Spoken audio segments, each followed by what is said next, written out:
христиандардың өзі көшедегі тамақ жеп жүрген, су ішіп жүрген балдарын ұрсады екен. Мұсылмандар ораза ұстап жатыр.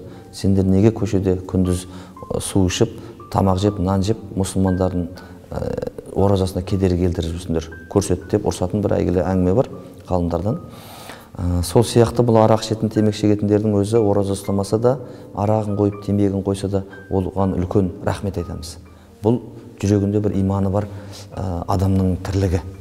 Енді әлсіз, бірақ жақсы дүние.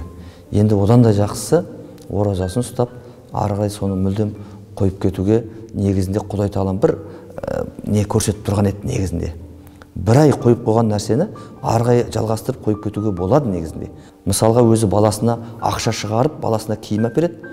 Баласы көшеге шыға салып, әперген күні соны жыртып кесе, сол киімін жыртып жарамайтын қылып кесе, ата-анасы ұрсады.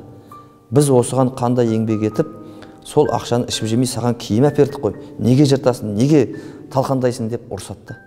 Ал бұл жерде ол киімді қайта ала салуға болады. Адам киімсіз де өмір сүре береді. Үстіне бір матаны іліп алып та өмір сүре беруге болады. Бірақ адамға Құдай тағала өкпені жаратты. Өкпе дегеніміз өте қымбат дүние, ол сатып ала беретін бір дүкенде тұрғанда нәрсе емес ол. Оны талқандап алғаннан кейін қалай енді Құдай тағалам қалай риза болады енді оған? Құдай амандықпен жеткізсін сол оразаға деп жалынып жүрміз. Рамазан айына аман есен жеткізе көр деп. Ал арақ ішетіндердің ондай қорқынышы жоқ та олардың. Әлі талай жылдар бар ғой, келесі жыл ораза ұстай салармыз, арғы жыл ұстай саламыз деген сияқты ойлар шайтан әкелуі мүмкін әбден.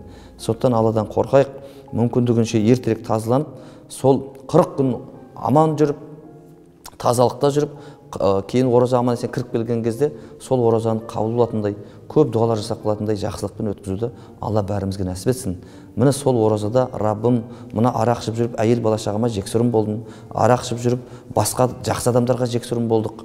Аузымызда неше түрлі жаман сөздер шықты, неше түрлі адамдарға зиян жасап қалдық.